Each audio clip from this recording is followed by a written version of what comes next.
Imagine this as the molecule. Now what we have to worry about is once the electron gets into the acceptor, how the electron goes from the interface to the electrode. So you can look at here, the pieces are stacked, the molecules are stacked, as a like a domino stack, and then the stacking has to be right, and even the distance between the packing the molecules has to be right. So now we have a continuous pathway and the stacking distance is right. So you can look here, once the electron from the interface is there, the electron moves until the electrode. So this is how the electron moves, and we have to worry about the charge transport. The second problem what we have to worry about is how to move the charge from the interface to the electrode. So here is an example where you can consider this one piece as a molecule. I have arranged all the molecules in proper order, and it is continuous.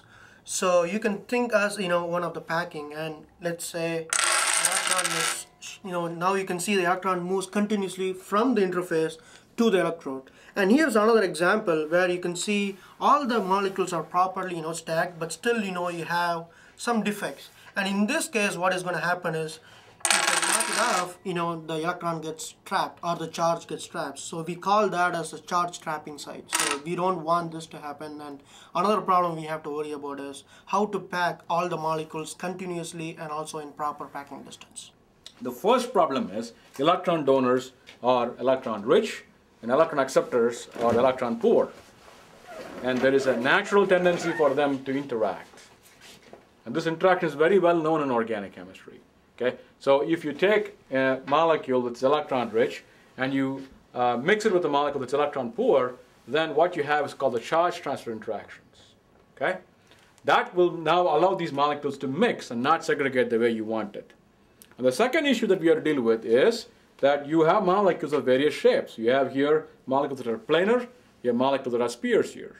And when you mix them, these do not want to mix. They want to segregate at the macrophase level. So you have to now balance such a way that you still have some interaction between the molecules of the interface, and yet they can segregate to move the charge.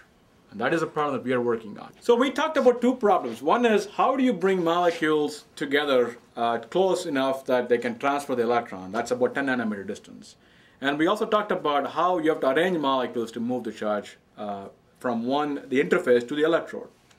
So what is a problem in getting the structures? In this paper, we talk about a lot of approaches that people have used to get the structure that we want. One main issue with these molecules is that if I take an electron donor, shown here as blue, and an electron acceptor here, the electron donors are electron rich, and electron acceptors are electron poor. Because of this, you have a very good interaction between the electron donor molecules and electron acceptor molecules. But if you remember what we said before, what you need is an arrangement like this, where you have an electron donor giving electron to the acceptor, and you need to have a proper stack of the donor and acceptor. But this interaction is a very strong interaction. As Nag will show you, how if you take an electron donor and mix it with an electron acceptor, what you'll find immediately is a color change indicating the formation of a complex between the electron donor and the electron acceptor. This is what is called a charge transfer complex. You see a darkening of the color. Okay?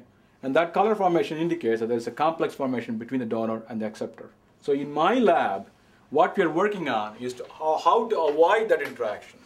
And how can you make segregated stacks of donors and acceptors at the nanoscale.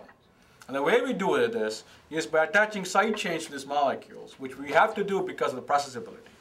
But then, if you think more cleverly about the side chains, and if you're going to put the side chains which will not like each other, like water and oil, or Teflon and oil. So if I were to put a side chain on one molecule, let's say the accept donor, which are like oil-like, and on the acceptor, either Teflon-like or water-like, then if I were to form this complex, these side chains will not be able to mix. And you will get, hopefully, segregated structures. And we show in this paper some examples of how this strategy works. And so if you take a molecule here, which is again the same donor, but then mix it with an acceptor which acts as fluorocarbon side chains, what you will find is there will be no color change, indicating that there is no formation of the charge transfer complex. And so you do not see the color change in that case because the side chains actually will not allow the formation of the charge transfer complex.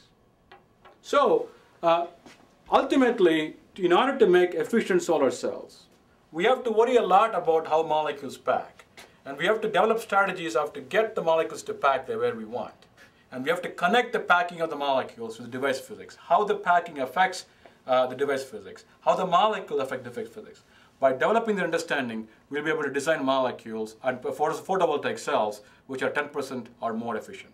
So here at UMass Amherst, we are looking at ways of assembling molecules that are relevant for photovoltaic devices. We'd like to understand how this packing affects the device physics, and by developing this understanding, we hope to develop solar cells, flexible solar cells, which are efficient, efficiency will cross 10%.